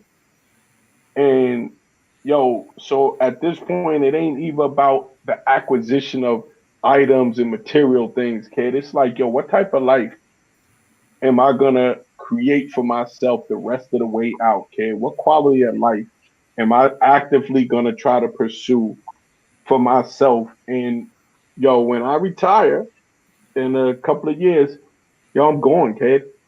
I'll take my chances somewhere else. I don't even, yo, I'm out. And until that time, I will search plane tickets to get out as often as I can, Cade. And until it's time that I'm out for good, man. Word up. That's my goal, Cade. My goal is I out. said it to you guys. Maybe I didn't, but two of my extended parents, as far as the African tradition, but they packed up, they out. They left a year ago. They rented their houses out, sold their properties, other properties. They ain't gone. They're just done. They done. They just is like, you're done. And I know that might not be feasible for everybody. I also just believe that, this is ours too. We built it. But I definitely understand why people be like, yo, I'm out of here.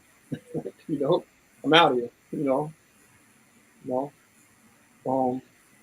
And you know what? I follow groups of like a couple of Facebook groups. I follow groups of people who've made that transition, like black people who have made the exit out of America, and I mean they live all over the globe, like Africa, Asia, and this and that. Even down to like a lot of people like it just because their money goes further. You know what I'm saying? And just where like even in a society, whether you talk about like even if you remove the racial component, even to live in a society where it's like fuck cares what kind of car you got, kid. Fuck cares how big your house is, and all of that, and what title you have at your job, man. What the fuck cares? Type of life have you created for yourself, man? Like I know you do a lot with the community, Dev. Like so like what have you done to give back? Not as much as I used to, but I'm still active in some places. I'm not like I was before. No, but that's my point though. But like who have you helped along the way? Like, don't tell me about how much you've accumulated in your own personal gains and your personal wealth. Oh, yo, definitely, Paul, yo, Colombia. I love Colombia, man. I just came back from there not even a month ago, Well, that's what. and that was my second time there. That's what he's looking to go. I was telling you when you said you was going, he's about to go back down. He's looking to move to. Yeah, yo, listen, man. I'm telling you, your money goes so far in Colombia, right? And I mean, yo, obviously they got their violence, they got their drug shit and all of that too, man. But yo, and what people don't realize geographically is Colombia is not is it's no further than coming from New York to like Cartagena than it is to basically going to California.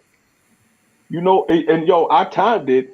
I listened to what they said because I was like, yo, I know these flights are not yo, the flight from Cartagena to Miami, Florida was 2 hours and 20 minutes airtime. The flight from Miami to New York was 2 hours and 25 minutes airtime. The flight from Cartagena to Miami is shorter than the flight from Miami to New York. 5 minutes airtime. So, like, you're not even going as far as people, and I'm telling you, your money goes an incredible distance in Colombia, man. I mean, it goes an incredible distance, and they building up. I can send you a bunch of property and stuff they're building up, man, for cheap. And I mean, they got some expensive stuff down there too. But yo, it's definitely a country to consider, man. It is definitely a country to consider, man. You know, and you know, like I don't want to go like Thailand and Philippines and all. I don't want to be on that side of the globe. You know, that's too far away. But yeah, yo, Cartagena, Medellin, all of that, man. Like, yo, you get that Pablo Escobar stuff out of your mind, man. You go down there and create a good life for yourself, man. Good life for yourself, man, and you could do it inexpensively. Yeah, I'm gonna tell you, yo, Paul, they got look up this place. They got Serena Del Mar. They building a whole community. It's about 15, 20 minutes outside the airport. Pre-construction thing. Yo, I went and toured that whole spot, man. Cause I'm like, yo, I'm moving down there. I went and toured that whole spot. They got pre-construction. They got places like the whole complex is not even built yet. And yo, beautiful stuff down there. State of the art, beautiful. They got a state of the art hospital, everything, man. And I'm talking about like, yo, you buy 1 bedroom apartments for 50 something thousand, man. Like Americans are paying that for cars. You know, you could do that. Yeah, I like, and you know, yeah. Oh, he said he's going down to Medellin. I went to Medellin about 5 years ago, but I would probably do Cartagena over Medellin. The only thing I'm worried about with Cartagena is that it's becoming so popular because it surpassed Medellin as like the #1 visited. It's becoming so popular with the Americans that they might come down there and mess it up. You know what I'm saying? But Medellin's a little further and more inland, and a lot of people because Americans like the beach, man. You know, and Cartagena has the beaches out there. You know, even though the beach ain't really beautiful, you got to go out to the islands. But Medellin is inland and mountainous, man. It doesn't, and we have no beaches out there. Americans love going somewhere where they could chill on the beach and have some drinks and all of that type of stuff, you know. Yeah, Cartagena in some ways definitely like Miami, but you can go a little north of the city, man. You could definitely go a little bit north of the city, and you can get away from that tourist area, but still be very close, man. You gotta go in the opposite direction. But the airport is right there, man. Look it up. It's called Serena Del Mar. Look into it and what they building there north of Cartagena. But it's on that main strip that takes you right down to like the tourist area and everything.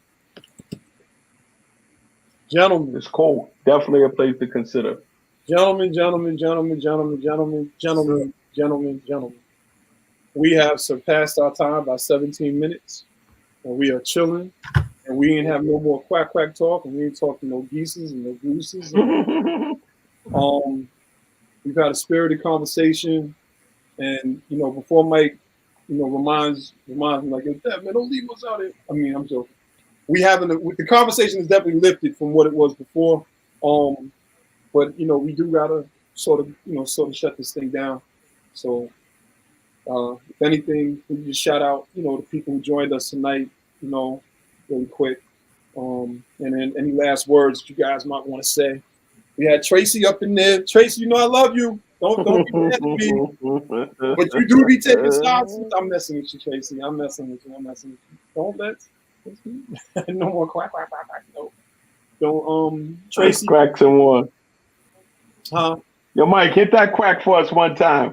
Nah, man. How'd you do it, Gabe? You do your goat call. Yo, man. let us hear how you quack, Gabe.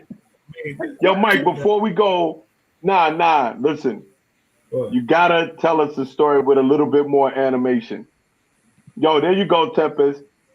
Yo, Dev, put the house beat to it. And Mike, you give us that quack, okay? Tell us how you quack to that duck, man.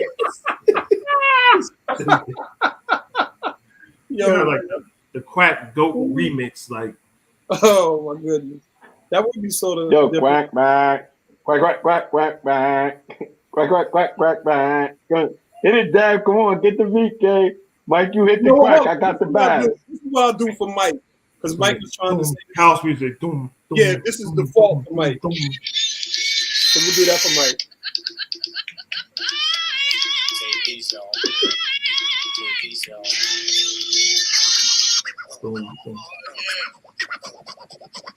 Trying to think where quack goes in there.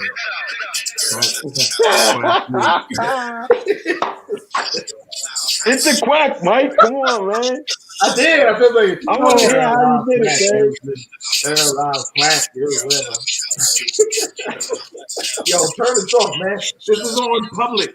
What the hell? Yo, come on, Mike. Yo, you not gonna do the quack for us, man? I just did it. I did it like 2-3 times. I was like, I ain't hear you. He did it. I ain't hear you. You have to rewind that part. I ain't gonna have myself out there like that.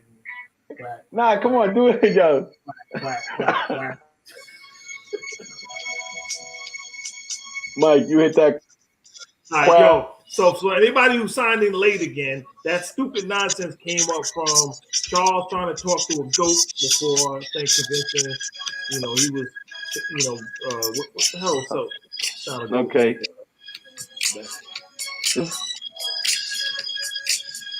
No quack. You know this is gonna blink out the. They're gonna be all right. They're gonna be all right. Listen, we at the end of the show. They're gonna be all right. As long as they catch everything else, they're gonna be all right. You know, you're supposed to do the quack on that joint too, man. Don't ever do that again, ever in life. And please don't make this a TikTok video. Quack, Quack, quack, quack. quack, quack, quack, quack, quack. What are we doing? Series on talk. So What are we doing? animals. Girl, I'll quack you. Girl, I'll crack you. Girl, I'll crack you. Oh my gosh. Quack, quack, quack. Quack, quack, quack. We don't own the rights to this. Yeah. Neither. We don't own the rights to the music or the quacks. Listen, gentlemen. Oh, we ain't shout everybody out yet. So Crystal, Tia, Kristen, Tracy, Dave. Let's see, real quick. If I miss you, don't be mad at me. Like Tracy gets mad at me because she keeps siding with Charles. Lorenzo, that's what somebody said. Who else is up in here? John. My brother Kwame was up in here tonight. I didn't see him earlier. Sheena. Let's see. Oh boy. Tia. I'm repeating. Y'all see any other names? Help me. Y'all see anything? I got a song. You got some? Stephanie. Antoine. That's my little bro. Man, look at my family up there. You know, we got Tracy Robinson. Kev Williams was with us tonight. My brother, cousin Dave. Tashira. Oh, she's so I wanted to put her on blast for this funny thing she did several years ago. What she do? Tico? What she do? Who's that? I can only explain it by I gotta do a diagram of it on the screen and I can figure out how to do this. You need her thing? Yo, huh? Cousin Paul. Let me put the share on blast with this. Hold on. Let me see if I can explain this. I got to do it. Damn, I need something to. Tim. Well, go ahead. Keep on shouting now. Perry, what up, Perry? Perry was good, family. Charles, you want to give me some help out to assist? All right. Well, hopefully, I don't know if the share is on or not, but I'm going to put it on blast as you're saying those shout outs. Right. Thank you for the post. We're putting everybody on blast anyway. Don't be my friend. You ain't going nowhere, Tracy. We know each other our whole lives. Our mothers were best friends. So what you gonna do there? Yeah, you can't get rid of me. I ain't going nowhere. I love you, but You do be side with Charles sometimes. I'm joking. I never said that. I never said that. The share don't be mad. Trace, don't let him Trace. Yo, let me tell this quick story, and hopefully it translates in my describing it, right? So, all right, the sheriff's family, right? She, wife's side, But so years ago, we were traveling somewhere. Let's say to go somewhere locally, like this is in Jersey, right? So figure the remote here is a car, right? Now does this show the same way on the screen? I want to make sure I'm doing I see a remote, yeah. All right. So I figure the box is like a street, right? So if you follow the box, say the idea is, let me see how I can do this here now. All right, the idea is to get to here, right? Now figure the side of the road goes. Figure the road goes up this way. This is the road, and this is going across a side street or whatever, right? Does this make sense at all? No. All right, figure the line. Figure the outline. Picture my little box here as a road. Up here is one road. There's a road going over this way. There's a road coming down here. All right, so it's like it's like a block, square block. It's kind of hard to do this reverse on the camera. Anyway, so the point is to get to this point here, right? Okay. You can go straight up here, and there's a road that goes right across this way. Okay. Right? But we in the car, and Tashira's driving like, she telling me directions. And she's saying, drive this way, go this way, up here. She's make a left here, make a right, whatever. All right, so go this way. Right. She's okay, make another left here, go down here. And when we get to the press place, I said, wait a minute, what? Why didn't we just go across the street this way? She's like, don't judge me, that's the way I know. I'm like, but you can see it from this corner. Like you can see it from here. So she was like, up here, and here. Wait a minute. Oh, you could have just went from like A to B. But wait a minute. Were you guys hanging at the same spot this weekend where you had the quacks and then did you also have the mysterious drink out the fridge? Maybe. Makes sense why she went up there and then over here and then down here. Is Charles frozen? I thought Charles was smiling this whole time. The thing is frozen. Cause you gotta be on my side sometimes, even though you better be praying for me every Sunday because throughout the week it happens. It happens. That's I probably owe a lot of money to the jar. Charles does too, and Mike probably does too, but we don't know because Mike don't. Yeah, I owe a lot of money to that jar. Yeah, me too. Tonight, I cussed under my breath like 3 times, maybe 4. I didn't say it completely out. I be thinking it though. You got to pay for your thoughts too, big cuz. If that's the case, I'm bankrupt. It's over. Yes, pray for all of us. Thank you. My internet bugging out tonight. Everybody. My internet is bugging out tonight. We are not going to make a 2-hour mark tonight. That is not happening. Nope. Cannot do it. Not at all. Even though we wasn't supposed to make more than 1:30. But we did great. Great conversation. Anything in closing, gentlemen? Because we out here once you're finished. That's about it. That's about it. Oh, what's up, Mel? Mel's late, but it's good to see you. What's good, Mel? Yeah. Mel, you got 3 minutes and 10 seconds. Hey, we got that. I was about to hit the thing, man. We about to close out. Mel, come back next week, man. 8:30, 8:40. If we come on at 8:40. Yo, look, hold on. That's the Charles thing, y'all. Hold on. Next Wednesday, I ain't gonna be here. He's flying out. It'll be a repeat show, or we'll try for like Thursday, but it's not. I might, because I'm gonna be away. But it's gonna be hard. It's gonna be hard. Quack, Mike. Good night, Mike.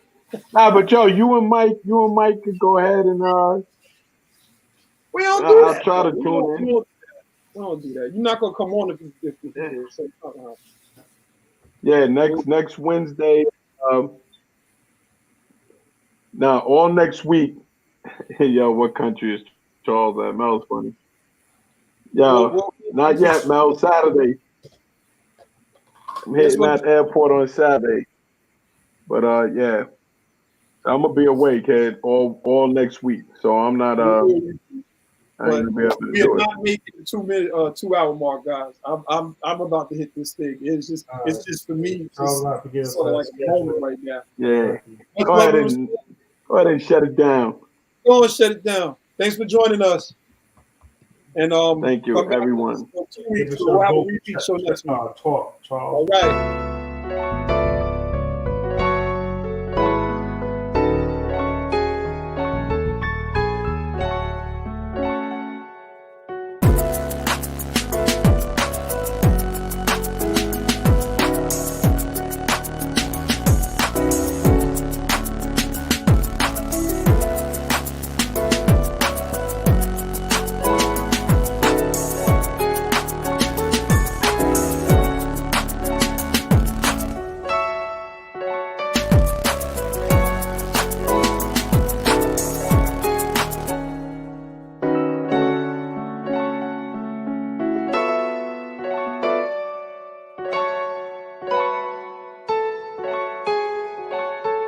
you